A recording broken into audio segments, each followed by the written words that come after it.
Good morning, good afternoon, good evening. I am Coach Sherry and welcome to my channel. This channel is about lifestyle, career, and business. I am a professional and licensed career and business coach, and I absolutely love what I do.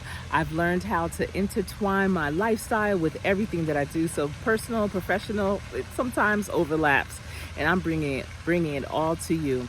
Today I am in Freedom Park. I'm here with my daughter. She's actually preparing for a marathon. So she's somewhere in this huge park running while I am enjoying the views of this pond and the fountain that's in the middle. Freedom Park is a beautiful park if you haven't been. If you are from Charlotte, there's so much to do. This is a park that's sponsored by the Carolina Panthers. They have a wonderful turf field for youth to play and practice on. It is colored, the colors of the Panthers, and it also is branded with their logo and things of that nature. It really looks like a football field. It's really cool. But this park is nestled between Myers Park and Dilworth, which are two very old and well-established communities here in Charlotte. Beautiful homes. Really, even though this park is very busy, I feel like for newcomers coming to Charlotte, those two communities are best kept secrets for sure, because many realtors, they don't take people to those neighborhoods. They take them to more new and, cutting edge kind of communities. But if you're looking for homes that were built to last, you will definitely find them here. But I am here just enjoying the day. It's a beautiful fall day. Right now it's probably about 72, 75 degrees. I know the high for today will be 80. Even though it is fall, that is how we rock here in the Carolinas. The weather definitely stays really nice for a long period of time. I see people in shorts, tank tops, long sleeve t-shirts. Just a beautiful day. This park is so busy. People keep walking by, stopping, like, they've never seen anyone record before, but it's all good. I get it. But I wanted to come on today to talk about relationships. I have a really dear friend. I haven't seen her in a while, and I know that she is subscribed to my channel. So if she's watching this, just wanted to give her a shout out. Her name is Heidi, and she had a wonderful husband named Joshua. I met her years and years ago when our children were very small, and her husband actually was a part of my husband's coaching staff when he coached a homeschool high school football team. And her husband was a wonderful dad, like I said, and husband. And unfortunately, a few years ago, he passed away. And just wanted to let Heidi know, she's watching this video, I am always thinking and praying for you and your family. Absolutely. But one thing that I learned from her and Joshua was that pray for your children's spouses. A lot of people talk about there's no good people out here. They're always talking a negative about what they're encountering in terms of relationships. But one thing, a very important message that I learned from Heidi was praying for your children's spouse when they're young is so important. I remember when I was pregnant with my children, I prayed for them, absolutely. Prayed that they were healthy, prayed that they would be humble, that they would be kind and generous and contributors to society in a positive way. But I didn't consider until I encountered Heidi to also pray for their spouses.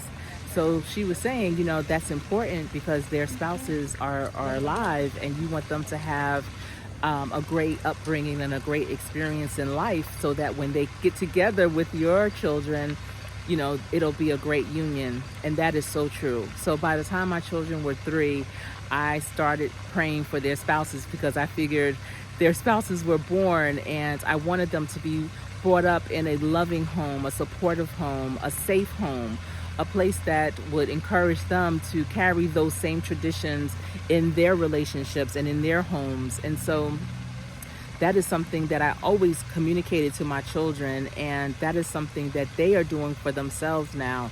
So many people, just like with jobs, companies might post and pray. They post a position and pray that someone answers and someone applies. But that's what people are doing in relationships. They are just putting themselves out there that they're single and praying that somebody comes. But you can't just pray for anybody, somebody. You can be very specific. And as a career coach, that's something that I talk to my clients about all the time. You know, they would sometimes come to me, Coach Sherry, I just want a job, any job. And I say that's what you'll get, a job, any job. Just like if you want a man or a woman, any woman, that's what you'll get. And then that's when you'll get discouraged towards the middle and end, and you'll get disgruntled, and that's where the breakup comes. That's where the resignations comes. That's where the, I can't stand this place, I can't stand this person. That's when that happens. So it's important to be very specific. So when you are praying for your future spouse, pray that they are good people. Pray that they are compatible to you, that they are loving, caring, supportive, compassionate. Pray that they have the same values and goals that you have. And they don't have to be the same type of goals, but just have goals that are just as strong, just as meaningful as your goals are. Because that is those are key components to a great relationship. And I think people really forget about that. They just think, I'm a post myself up here, be it a bar stool, a corner, or whatever, wherever people are meeting people these days. I've been married for 27 years and actually with my husband for 4 before marriage. So what's that, 31? So I don't know what that game looks like anymore. But you can't just post yourself up without any real expectations, not only for your future spouse, but for yourself as that person. How are you showing up? How are you attractive? Not just physically attractive, but internally, mentally, emotionally attractive to that next person. Be well-rounded. Don't just take anything, especially if you are of a certain age, and I want to say over 20. I feel like when you are dating as a teenager and as a new young adult, that is, if you're looking at it in sports terminology, to me that's kind of like a clinic. You know how before you start playing a sport, you might be in a clinic where they're teaching you the fundamentals of the game. You're learning how, if it's basketball, you're learning how to dribble. You're learning about the different positions. If it's football, you're learning about the different positions and the routes.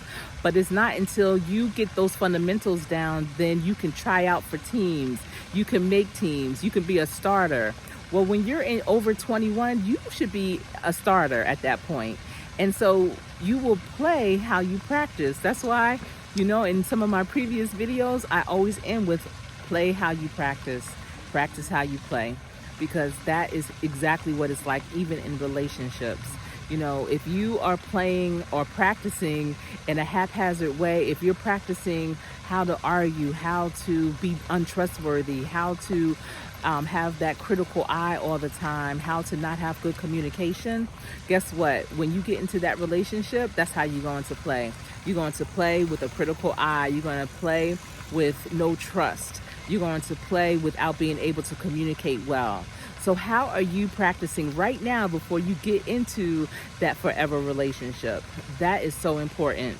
And so with my children, what I've noticed is that they don't just settle. They're not trying to get any girlfriend, any boyfriend. They're very selective, and I'm glad that they are. My husband was very selective. He's told me in the past, and his parents confirmed it at our wedding, that he didn't just bring anybody to his parents to meet. And oftentimes his parents would ask, son, who are you dating? Who's that special person in your life? And he would tell them, when I meet that person, I will bring them to you. And that is exactly what his parents told me at our wedding. We had this other ceremony during the reception, and his mother and father, and it's recorded, said, our son brought you to us, and that's how we knew. Because my husband was very intentional. My children are very intentional. I was very intentional. And it's important to have great intentions, not only for your future spouse, but also for yourself. So right now, if you are over the age of 21, guess what? Your future spouse is born. They're here. They're in other relationships perhaps right now. So your prayer is that they are being treated well in those relationships. Even though you might be treated well in a relationship, doesn't mean that you're going to stick with that relationship forever. It doesn't mean that that's your forever relationship. So you want to make sure that, their breakups are amicable. You want to make sure that their breakups are because they both outgrew each other and that they are a safe person in a safe place.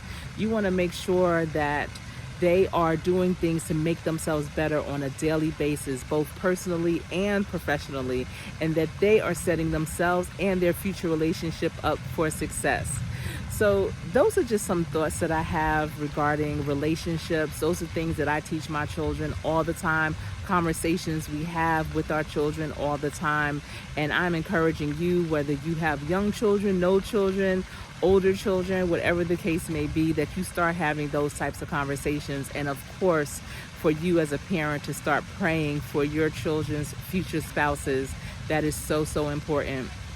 And continuously pray for whatever type of relationship that you are in as well, because in these times, in these days, that's what we all need is prayer. We don't need the naysayers. We don't need the people telling us what can't be done, what's not possible.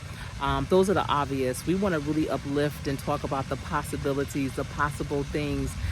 Being married 27 years, parents married 51 years, in-laws married 47 years. We want to uplift those types of things. So I hope everyone's enjoying their Sunday. I definitely am. If you've been rocking with me this long, thank you so much, because you definitely could have been anywhere else. And please, if you're not yet subscribed to my channel, and especially if this is not your first episode watching of me, please be sure to hit the subscribe button. I would love to have you as part of this team, as well as give this video a thumbs up if you received a special nugget from this message. Leave a comment down below and let me know what your thoughts are around relationships and preparing yourself and praying for your future spouse. I enjoyed this conversation, and I'm going to show you a little bit more of Freedom Park, because this is truly an amazing park. I'm going to end this with showing you first the fountain, and I hope everyone enjoys the rest of their day. Thanks for tuning in, and continue to stay tuned.